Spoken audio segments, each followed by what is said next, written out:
8:09, estamos en Duna, hablemos en off y nos acompaña nuestro invitado de hoy, el senador y presidente del Partido Socialista, Álvaro Elizalde. Álvaro, gracias por estar aquí, muy buenos días. Muy buenos días, un saludo a todos quienes nos escuchan a través de Radio Duna. Qué formal su saludo, senador. Es que, como ustedes saben que yo soy senador por el Maule, ya es muy formal el saludo en la radio. Te iba a decir exactamente, sí. Se notó que era un saludo regional. Tengo la influencia, por cierto, del Maule. La influencia del Maule, sí, nosotros tenemos el que niega con el Maule. No, y con toda la potencia que tienen las radios en nuestras regiones, pues son el principal medio de comunicación. Potencia que no estaría teniendo la nueva mayoría, según todos los análisis que uno escucha, todos los columnistas que hoy día uno tiene, o sea, puede leer a 20 columnistas por fin de semana y todos los que se referían al tema político naturalmente, tienen, parece que un consenso, que me gustaría saber cuál es su opinión, senador, que la nueva mayoría es... No lo dicen como bolsa de gatos, pero es lo que se entiende, que es una cosa que es imposible que se junten, que no hay coherencia absoluta en nada, que no hay quien encabece, no hay quien lidere, que no han podido convertirse, y que eso de alguna manera le facilita el camino, en alguna manera, al gobierno, porque al gobierno también les gusta tener una oposición ordenada, y aquí no lo logra. ¿Usted siente desde adentro, dirigiendo uno de los partidos principales, que no han logrado sentarse a una mesa ni tener una mirada más o menos única? Bueno, sin lugar a dudas que el cuadro no es del todo positivo. Hay una tendencia a la dispersión y a la atomización. No obstante, creo que ha pasado muy poco tiempo desde que se realizara la elección presidencial y asumiera el nuevo gobierno. Por tanto, no es posible sacar conclusiones definitivas respecto de lo que viene para el futuro. Nuestro compromiso y nuestra, podríamos decir, intención, nuestra voluntad, es generar espacios de convergencia que nos permitan reconstruir una opción de mayoría comprometida con los cambios sociales que Chile demanda, y por tanto vamos a promover el diálogo con todos los actores de la oposición, con todos los actores del progresismo, precisamente para generar esta convergencia. Ahora, de todas maneras, hay ciertas señales que los medios quizás no destacan, pero que me gustaría mencionar. ¿Cómo vale? Primero, la elección de los presidentes de las cámaras, que da cuenta de la posibilidad de ponernos de acuerdo, cuando los mismos medios de comunicación señalaban que era muy difícil, que iba a haber problemas. Pues, tuvimos la capacidad de ponernos de acuerdo para que efectivamente la presidencia de las cámaras, ambas, quedaran encabezadas por representantes de lo que es la oposición. Y en segundo lugar, hay tareas de coordinación que se mantienen. Hay el día martes un almuerzo de todos los senadores de oposición, donde ahí coordinamos obviamente las iniciativas, y también la reunión de los lunes que se mantiene entre los presidentes de partido. ¿No es suficiente? No es suficiente. No, pues un almuerzo falta mucho. Y por tanto, el desafío aquí es cómo efectivamente dejamos de lado el sectarismo, actuamos con sentido unitario y generamos espacios de convergencia para trabajar todos juntos. Senador, parece ser una de las mayores divergencias en este momento, si uno colabora o no colabora con el gobierno de Sebastián Piñera, si participa o no participa en las instancias, en las comisiones, en los grupos de trabajo que ha estado promoviendo el gobierno. Y el Partido Socialista se ha restado de estos grupos. Quisiera conocer su análisis sobre ese punto que parece estar empujando las cosas para uno u otro lado en la oposición. A ver, en primer lugar, nosotros tenemos toda voluntad de diálogo para generar acuerdos que sean positivos para el país. Nos parece que es de la esencia de la democracia conversar entre quienes pensamos distinto. Esa ha sido la línea de conducta permanente del Partido Socialista y por tanto nosotros mantenemos nuestra disposición, entendiendo que tenemos diferencias con el gobierno y por tanto tenemos que ver si nos podemos poner de acuerdo en torno a esas diferencias. Eso implica lo que hemos señalado, un diálogo de buena fe, sin descalificaciones y sobre todo con flexibilidad, porque en caso contrario es difícil que se produzca entendimiento. Respecto a las comisiones en particular, ya me han preguntado como 1000 veces, debo señalar, hace ya varias semanas sobre esto. Esto partió cuando se invitó a la presidenta... Usted no. Nosotros nos preguntamos por la comisión, no, para aclararlo, no. Esto partió cuando el gobierno invitó a la Comisión de Infancia a la presidenta de la Cámara de Diputados, no habiendo invitado a los que eran los presidentes de las comisiones respectivas y a los parlamentarios que más habían trabajado en el tema de infancia. La presidenta de la Cámara de Diputados entonces señaló que para ella le era imposible asistir a una instancia de esta naturaleza y por tanto no participó. Y lo que nosotros ahí planteamos es que efectivamente el diálogo de buena fe significaba primero que los interlocutores lo define cada sector político, es decir, no puede ser que el gobierno designa quiénes son los representantes de la oposición, es la oposición la que designa a sus representantes. Y en segundo lugar, que este debía desarrollarse con respeto al Congreso Nacional y un diálogo de cara a la ciudadanía. Y eso fue lo que planteamos. Ahora, a mí lo que me preocupa es lo siguiente, que por ejemplo a propósito de la Comisión de Infancia, se ha detenido en términos prácticos la tramitación de proyectos de ley en donde tenemos consenso. Y vamos a estar a la espera quizás cuánto tiempo más para que estos proyectos vuelvan a tramitarse con celeridad. Doy un ejemplo. El proyecto que separa al Sename en un servicio a cargo de la protección de los niños vulnerables, por un lado, y otro servicio a cargo de la reinserción de los jóvenes infractores de ley.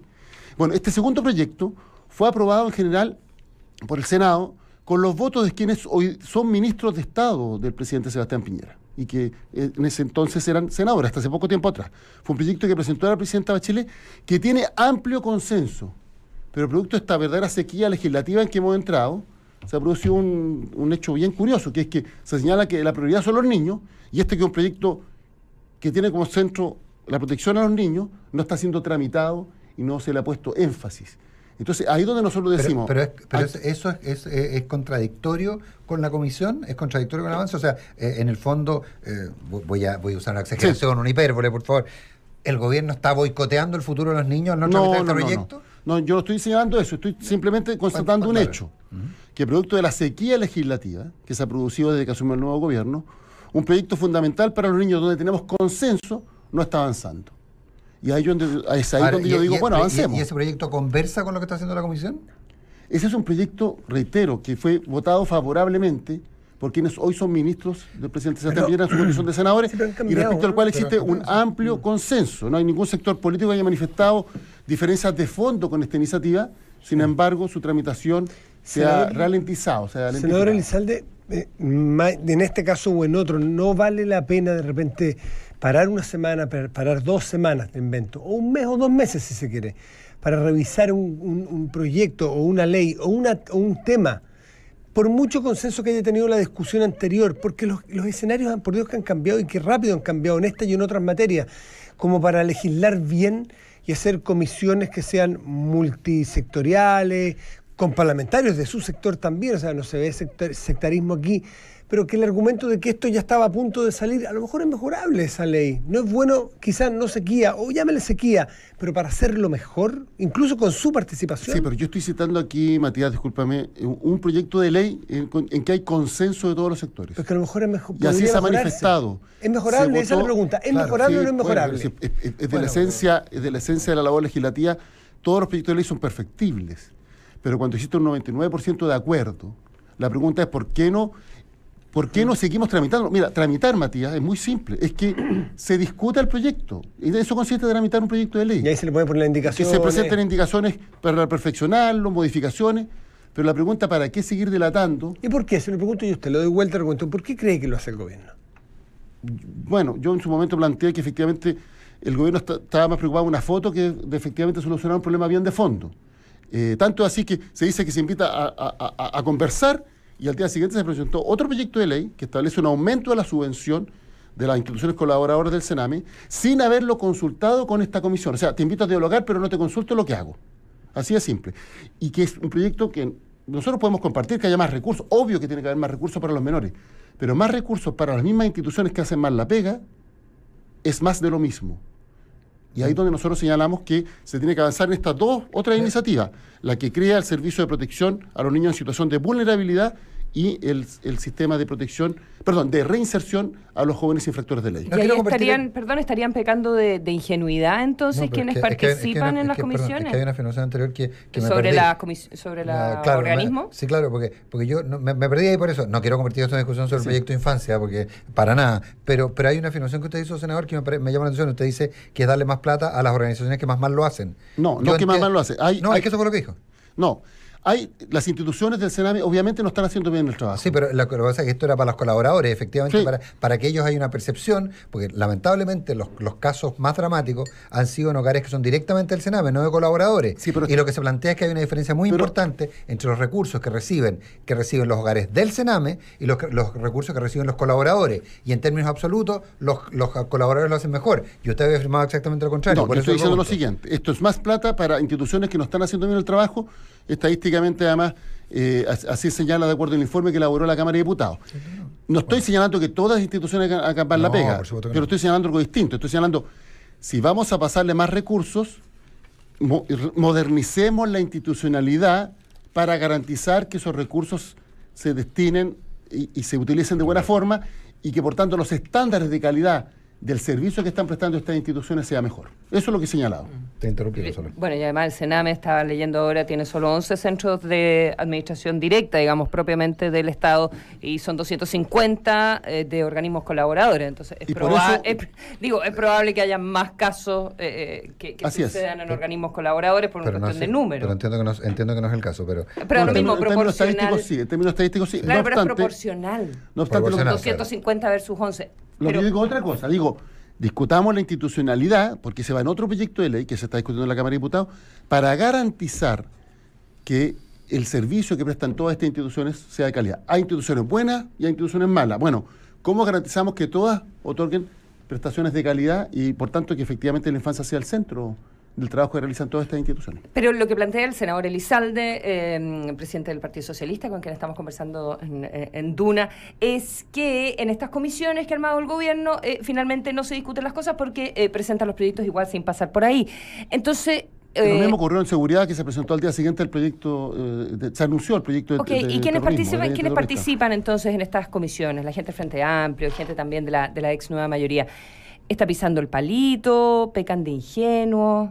A ver, yo creo que actúan de buena fe, pero no voy a calificar. Mire, usted me conoce, Consuelo, yo no descalifico, hago críticas políticas, pero no descalifico. Actúan de buena fe. Nuestra crítica es a la metodología que ha utilizado el gobierno, pero en absoluto descalificar. Además, son aquellos con los cuales nosotros nos queremos poner de acuerdo para construir una alternativa. Así que siempre va a ser muy constructivo en esa materia. No le quepa duda. Yo entiendo, pero el Partido Socialista aparece solo en la posición de no participar en nada, y hay muchísimos personeros que dicen, ¿sabe qué? Son problemas importantes y no podemos negar la sal ni el agua, y tenemos que colaborar también. Nosotros no estamos negando la sal y el agua. De hecho, señalé al principio que nuestra voluntad es de dialogar y conversar con el gobierno en todo lo que sea necesario y bueno para el país. Sí hemos hecho una crítica a la forma en la cual se han constituido y están trabajando estas dos comisiones en particular, que hay, 15 representantes del gobierno, 3 de la oposición que se eligen por el propio gobierno, y por tanto hemos señalado una crítica a la metodología, pero voluntad de diálogo vamos a tener. Y lo segundo, cuando se dice que el Partido Socialista está aislado, más bien el Partido Socialista ha actuado con relativa uniformidad, teniendo diferencias interiores. Nosotros somos un partido democrático, por tanto tenemos diferencias. Los otros partidos tienen muchas divisiones a propósito de esto. Hemos visto el debate que se generó en el Frente Amplio entre los que quieren participar y los que no. Hemos visto la discusión que se dio la semana basada en el almuerzo de los parlamentarios del PPD, donde también hubo una gran división. Hemos visto pero ustedes le prohibieron a un senador participar. Pues. No le hemos prohibido a nadie. No. ¿Insulza se bajó solo? Pero si él lo ha señalado, él ha dado como 40 entrevistas sobre este tema. Pero una cosa... ha señalado que como no tenía acuerdo con la bancada, tomó él la decisión. Mire, en esto que yo quiero ser bien claro, aquí no se dan órdenes, no se establecen prohibiciones, nosotros somos un partido democrático, y por tanto a nadie se le ha prohibido todos los que hemos sido padres hemos dicho, mire, haz lo que tú quieras, pero a mí no me parece. ¿Qué es lo que estoy diciendo? Insulza también en una entrevista dijo... una relación entre padre e hijo, una relación entre pares. Álvaro Elizalde, senador socialista, presidente del Partido Socialista, el mismo ex canciller, es decir, el senador Insulza dijo también, demasiadas cosas, claro. Yo quiero a mi partido más de lo que en mi partido me quieren a mí, en muchos casos. Se ha convertido en una suerte de paria, como un tipo del antiguo régimen, un concertacionista que molesta un poco el tono dialogante que quiere tener. Mire, yo almuerzo... Pero eso lo dijo Insulza, 3 veces a la semana con José Miguel Insulza, como producto de la labor parlamentaria del Senado. Es una gran contribución, es muy querido, muy respetado por todos. Pero no se siente tan querido, dijo. Bueno, pero... Eso lo dijo, usted lo habrá leído, igual que yo. Yo voy a decir que le tenemos mucho respeto, yo le tengo un gran aprecio a José Miguel Insulza. Lo respetan a él y a su forma de hacer política, que claramente es muy poco frente amplista, digamos, más concertacionista, le estoy poniendo yo los motes. Esa es la gracia de un conglomerado diverso. Sí, pero no le digo que sea la gracia o no la gracia. A mí me gusta es respetado. La uniformidad, me gusta la diversidad y la gracia que... Sí, solo le pregunto si es respetada esa forma dentro del Partido Socialista, o usted ve que en los pasillos cuando pasa le hacen morisqueta cuando pasa. No, nadie le hace morisqueta, no. O sea, él está perseguido si no se siente querido en su partido. Usted dice eso, yo no lo digo. No, lo dijo él. Usted lo vio en la entrevista, se la puedo mandar. Lo que yo le puedo señalar es que él es muy respetado por sus padres, es una gran contribución, tiene una larga trayectoria, y pretender que haya una especie como de uniformidad en esta convergencia amplia de todos los progresistas, a mí me parece que es un error. Si la gracia es la diversidad, que haya matices, que haya diferencias y que tengamos mecanismos democráticos, obviamente, para resolver esas diferencias, entendiendo que compartimos principios y valores que nos hacen trabajar juntos. Senador, perdón, yo era el que no quería volver sobre el tema sobre el tema de infancia, pero me hacen una aclaración. Me dicen que usted sabe, al proyecto se refiere usted al servicio de reinserción juvenil. ¿A ese es el proyecto que usted se refiere? Son dos proyectos distintos. Porque ese se está tramitando y tiene suma urgencia. Sí. Y se están discutiendo indicaciones. Pero hay dos proyectos. El de reinserción de los jóvenes infractores de ley, que está en el Senado, y el de protección a los jóvenes, a los niños en situación de vulnerabilidad. Ese está detenido prácticamente, que es el que se está discutiendo también en la Cámara de Diputados. Ya, porque el otro está con suma urgencia y se está tramitando. O sea, de dos proyectos. Lo que pasa es que el Sename, la iniciativa que presentó la presidenta Bachelet es separar el Sename en dos iniciativas. Porque, ¿cuál es el problema que tenemos hoy? Que el Sename realiza en simultáneo ambas pegas y tiene objetivos distintos. Hay un consenso en Chile que es necesario separar estas dos tareas, estas dos funciones. Por tanto, crear dos servicios completamente separados, valga la redundancia. Uno que se haga cargo de la reinserción de los jóvenes infractores de ley y otro que se haga cargo de la protección de los niños en situación de vulnerabilidad. Ambos proyectos obviamente son igualmente relevantes porque tienen que ver con las labores que hoy día realiza el Sename. La separación de funciones tiene por finalidad que se hagan las pegas por separado y se hagan bien con dos instituciones distintas. ¿Pero es el servicio de protección especializada que depende del Ministerio de Desarrollo Social? ¿A ese es el proyecto que usted se refiere? El que está en la Cámara, el que crea claro, un servicio... Pero en todo caso entiendo que se paralizó en el gobierno anterior por falta de consenso, ¿eh? Eso es lo que me dice gente que desde el Senado me dicen que fue, desde el Congreso me dicen que fue en el gobierno anterior por falta de consenso. Este está en la Cámara de Diputados en todo caso. No, por eso dije el Senado desde el Congreso. Me dicen desde el Congreso que se paralizó en el gobierno anterior por falta de consenso y entiendo que hay un anuncio que se iba a retomar a fines de mayo por parte del gobierno. No, pero solo efectos aclaratorios. Positivo sería sin lugar a dudas que ese proyecto se le dé celeridad. Si usted tuviera que hacer una... Lo único que no quería era hablar de infancia y terminar hablando solo de infancia. Bien, vamos, Consuelo. Pero me parece muy fundamental, porque yo creo que efectivamente este debe ser un tema central de las políticas públicas. Nosotros, cuando fuimos gobierno, impulsamos muchas iniciativas a través de, sobre todo, el sistema de protección social Chile Crece Contigo, la ampliación de la cobertura de la educación preescolar, la construcción de salas cunas y jardines infantiles, también iniciativas para promover el cuidado de los niños, tanto de responsabilidad de los hombres como de las mujeres, en fin. Nos queda mucho para avanzar, pero son muchas las iniciativas que se impulsaron en esta materia. Para avanzar, porque si no, no sería uno de los temas principales de este gobierno también. Llevamos muchísimo tiempo conversando sobre los niños. Desde el punto de vista político, senador Elizalde, si usted tuviese que hacer una apuesta, ¿por dónde cree o cuál es la veta que cree que va a permitir que la oposición se articule nuevamente de una manera como sostenida y permanente? A ver, yo creo que lo primero aquí es generar un espacio de convergencia, de diálogo, de conversación, para superación de prejuicios y sobre esa base efectivamente ir construyendo una alternativa. Esto no se construye de la noche a la mañana, esto es un proceso. Sí tenemos ciertas fechas límite, porque obviamente si no somos capaces de generar una propuesta unitaria en la próxima elección municipal y de gobernadores regionales, aunque podamos ser mayoría, la suma por separado va a significar que seamos derrotados. Y ahí hay, por tanto, una fecha límite para establecer alguna forma de entendimiento o de acuerdo. Pero creo que efectivamente durante todo este año se tiene que establecer este proceso de diálogo y de conversación. Nosotros, de hecho, estamos prácticamente realizando bilaterales con todos los actores de la oposición. Nos hemos reunido, obviamente, con quienes trabajamos en la nueva mayoría. Los días lunes hay una reunión de los presidentes de los partidos de la nueva mayoría. Los días martes está esta reunión de coordinación de los senadores de la nueva mayoría, pero adicionalmente hemos iniciado diálogo y conversaciones con actores del Frente Amplio y otros actores más, porque creemos que es fundamental conversar, dialogar, saber cuál es la disposición de cada uno para generar una propuesta común. Hablando del Partido Socialista, senador, ¿el Partido Socialista está preocupado del legado del gobierno de Michelle Bachelet? ¿El objetivo, la labor como oposición es defender el legado? Nuestra labor como oposición tiene que ver con el futuro.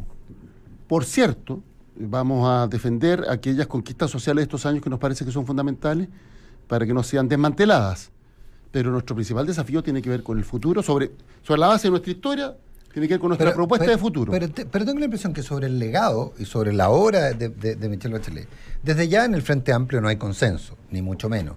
Y por otro lado, en términos prácticos, hubo una elección en la cual mayoritariamente, y los niveles de popularidad, etcétera, mayoritariamente, no digo de manera brutal, pero sí mayoritariamente, al menos en la obra del gobierno de Bachelet no generaba consenso. Atrincherarse en un legado que representa al 30 o 40% del electorado y que ni siquiera representa a toda la izquierda, ¿no es un error estratégico? Pero yo le dije algo distinto. Le dije que nuestro principal desafío tiene que ver con el futuro. Cuestión distinta es que si alguien quiere desmantelar la gratuidad, obviamente que nosotros nos vamos a oponer. ¿Ha visto señales de desmantelamiento? Si se quiere impulsar una reforma tributaria que afecte el carácter progresivo del cambio que se impulsó bajo el gobierno anterior y que por tanto se consista en rebajarle los impuestos a los que ganan más, obviamente que nosotros respecto a eso vamos a tener una diferencia. ¿Ha visto señales concretas de un intento por desmantelar los logros del gobierno anterior a su juicio? Yo usé una frase hace un tiempo que era la motosierra administrativa.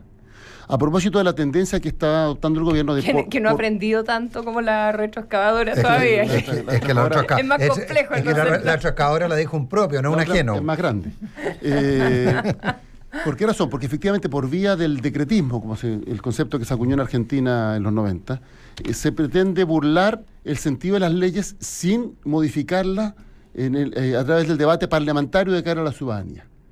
Y el gobierno ha tomado medidas concretas, por ejemplo, en el protocolo de salud, y también ha anunciado iniciativas tales como reformular la reforma laboral sobre la base de los dictámenes interpretativos de la Dirección del Trabajo. Incluso hay quienes le han pedido al gobierno que modifique la reforma educacional a través de todo lo que es la reglamentación y particularmente los decretos respectivos. Entonces, es ahí donde nosotros decimos, bueno, tal vez se escondió una verdadera voluntad de ir al Parlamento y decir, mire, estas leyes no las comparto, discutámoslas. Y que eso es propio de la democracia y es legítimo. No me gusta una ley, voy y la discuto en el Parlamento. Y por una vía indirecta, a nuestro entender además, atentando contra el principio de jerarquía normativo, se pretende modificar leyes a través de decretos. Y eso la facultad de la Dirección del Trabajo de interpretar ha existido siempre y se ha utilizado. De hecho, se ha criticado que Cristian Meli, siendo director del trabajo, interpretó, por ejemplo, normas sobre reemplazo y otros de manera distinta a lo que era el espíritu de la discusión. Eso es una facultad que existió siempre, no es una facultad que haya establecido este gobierno. No contra ley. El protocolo de salud nosotros hemos señalado que aquí no se está cumpliendo. Yo estaba hablando de trabajo. Bueno, estamos a la espera, vamos a conocer los dictámenes porque todavía no se conocen, pero no contra ley. Porque si se quiere modificar la ley, bueno, vamos al Parlamento, vamos al senador Elizalde recién estaba hablando que más que preocupado del legado están hablando de futuro, lo aclaró con mucha claridad, pero todos sabemos... Eso no obsta, que nosotros compartamos las iniciativas que impulsó el gobierno de la presidenta Bachelet y como he señalado, vamos a defender las conquistas sociales. No he dicho que lo va a dejar votado, pero que el centro está en el futuro, es decir... Esto es un principio bastante básico que rige para todo en la vida, que es una mezcla de lo que viene con lo que fue. Es bien importante aclarar esto, porque a veces se plantean como falsas dicotomías. Como que estar preocupado del futuro significa que nos desinteresamos del pasado. Por cierto que el pasado es relevante, nosotros vamos a defender esas conquistas sociales, estamos orgullosos de cambios que se impulsaron bajo la segunda administración y bajo todos los gobiernos de los cuales hemos formado parte. Pero cuestión distinta es que si usted me pregunta cuál es nuestro desafío y nuestro proyecto de futuro tiene que ver con cómo nos hacemos cargo de temas que están pendientes, salud, pensiones, solo por citar algunos ejemplos. Eso estaba diciendo, son cosas, el futuro y el pasado son bastante indivisibles, porque uno se va haciendo cargo, va mejorando y también va pensando en cosas nuevas que aparecen. Pero además saca lecciones, y me gustaría que usted sacara alguna lección aquí, o nos dijera qué ha pensado, qué ha reflexionado respecto de lo que a usted se le responsabiliza de haber empujado con tanta fuerza a la baja de Ricardo Lagos y haber puesto a Alejandro Guillé. ¿Les dio qué rentabilizaron ustedes ir detrás de Alejandro Guillé como candidatura, que hoy día no parece ser un líder político ni que los represente, ni que los encabece, ni que se sientan muy orgullosos de él a pocos meses de haber sido su candidato? ¿Qué reflexión hace de ese momento? Yo puedo decir algo muy simple, que es que efectivamente yo fui elegido presidente del Partido Socialista y mi compromiso era que en esa oportunidad íbamos a elegir el candidato. Y organizamos efectivamente la elección por el Comité Central, mecanismo que había sido solicitado por el comando del presidente Lagos. No olvidemos que había otra alternativa, que era hacer una consulta. El comando del presidente Lagos nos dijo que querían que el Comité Central lo resolviera. 3 veces antes, sin ser yo presidente, se había reunido el Comité Central y no había proclamado candidato alguno. Mi compromiso fue, vamos a decidir y decidimos. a través de un mecanismo democrático. ¿Qué reflexión ha hecho después de esa decisión? Y además al carro que se subieron. Bueno, pero yo reitero, esto fue una decisión democrática, nosotros adoptamos. Sí. ¿Cuál es la reflexión de lo que adoptaron? Se lo planteo de la siguiente manera. Mire, que yo quiero ser bien cuidadoso con la figura del presidente Lagos, porque efectivamente, fuera de hecho, yo no he hecho crítica. ¿No maltrataron un poco? ¿Se arrepiente un poquito de maltrato? Es que a mí me parece que una elección democrática no puede ser concebido bajo esa característica. Al contrario, en democracia todos tenemos que competir y con mucha humildad. Y aquí hubo un mecanismo... ¿Le faltó humildad democrática. ¿Le faltó humildad a Lagos? No, en absoluto. Es que siento que como que me quiere hacer pelear con alguien y que me quiere quiero que reflexione sobre la elección de Guillé como su candidato. Más que Lagos. Yo me refería más a Guillé que a Lagos, fíjese. Yo creo que nosotros efectivamente lo planteé en la cuenta que di el día de enero, que fue aprobada por unanimidad ante el Comité Central del Partido Socialista. Perdimos la elección por varias razones. La primera es que efectivamente cuando impulsamos las transformaciones a las cuales hacía referencia Nicolás, no tuvimos la capacidad de explicar adecuadamente cuál es el impacto que iban a tener. Y efectivamente se generaron temores infundados en sectores importantes de la sociedad que eran beneficiados de estas políticas. La gratuidad es el mejor ejemplo, porque aquí se planteó que nosotros íbamos a destruir el sistema educacional particular subvencionado y no ocurrió así. Entonces, primero, que efectivamente faltó capacidad de explicar iniciativas para superar estos temores infundados, a mi entender, respecto de estos cambios. Lo segundo, que como coalición no tuvimos la capacidad de resolver adecuadamente nuestras diferencias para arribar a una candidatura común. Y en tercer lugar, que en el contexto de la campaña no fuimos capaces de transmitir con claridad lo que representaba nuestro proyecto. Hay otras razones más por las cuales uno podría explicar el resultado electoral, pero creo que estas son las tres principales razones. Esa es la derrota, le pregunté por Guillé y que en tan poco tiempo... Por lo mismo, le planteo. Están a tanta distancia de él. El tercer punto que yo planteé fue la poca capacidad que tuvimos de plantear lo que representaba nuestra alternativa, la idea de fuerza que representaba nuestra alternativa, cuál era la identidad fundamental de lo que representaba nuestra opción presidencial. Y creo que esas son las tres razones que explican en alguna medida, mi intención no es agotar este debate, pero que explican en alguna medida el resultado electoral. Álvaro Elizalde, senador. Con un sí y un no casi. Pero no es posible. No, lo que yo voy a decir es que Álvaro Elizalde tiene que venir más seguido porque viene y le tenemos que preguntar de demasiadas cosas. No puede ser. De hecho, me hicieron una pregunta que me han hecho durante... Bueno, me la habían dejado hacer hace como una semana, que es el de las comisiones. Y la de... Esa te la hiciste sola, Álvaro. Esa te la hiciste sola, nosotros te preguntamos. No, se la hice yo. La definición de Guillén. No la definición. Pero la han hecho 40.000 veces. Sí, pero le ha pasado el tiempo y la reflexión con tiempo van cambiando. No, es que no quiere venir nunca para acá, entonces por eso que no. No, feliz de venir para acá. Echan de menos a sus socios de siempre, la democracia cristiana, fueron sus socios de viaje siempre. Se lo planteo de la siguiente manera. Para construir mayoría nosotros, obviamente, vamos a trabajar con la democracia cristiana. Pero no están yendo, pero la democracia cristiana no está yendo a los almuerzos, ¿no? Sí, pues. ¿Sí está yendo? Sí. Es que como antes se cubrían los almuerzos, ahora no. Entonces, parece que... Yo esa dije, es mi pregunta. ¿Dónde va toda la nueva mayoría? Lo dije de esa manera. Los días martes, los senadores, de lo que en su tiempo fue la nueva mayoría, nos juntamos a almorzar. Ah, no, de acuerdo. No, pero, y ahí coordinamos la tarea legislativa. De acuerdo, pero hay una instancia de coordinación formal en la que no participa la democracia cristiana. Los lunes. Hay una reunión de los lunes de los presidentes donde la democracia cristiana ha señalado que hasta que no renueve la directiva no va a participar. Pero obviamente que a nosotros nos interesa promover el diálogo y trabajar con todos los actores de la oposición. Hemos señalado que vamos a promover un diálogo desde la democracia cristiana al Frente Amplio. O sea, todos los que quieran sumarse a este Pero daría la impresión que para el Frente Amplio, y aquí estoy siendo absolutamente arbitrario en mi afirmación, daría la impresión que ustedes tienen que elegir entre el Frente Amplio y la democracia cristiana. Porque daría la impresión que el Frente Amplio no se va a sentar en el mismo lugar que la democracia cristiana. Ni la democracia cristiana con el Frente Amplio. Pero yo planteo de la siguiente manera: ¿cómo construimos mayoría? No, pero es que usted va a tener que decir. Por tanto, uno no puede construir una alternativa mayoría a través del sectarismo. Uno tiene que, obviamente, invitar a todos los actores que tengan disposición. ¿O sea, el Frente Amplio sectario? No. Ay, pero ¿por qué quiere que yo descalifique a alguien? Además que se tiene que ir. Se tiene que ir. Estamos 10 minutos ¿Por qué quieres que yo descalifique a alguien? No sé, pero es que... No es mi estilo. Es que cuando se dice no se construye desde el sectarismo... Señores. No es mi estilo. ¿Nos vamos? Sí. Nos vamos. Álvaro Elizalde, un millón de gracias. Senador Elizalde, por haber venido. Gracias, Álvaro. Te salvó la campana.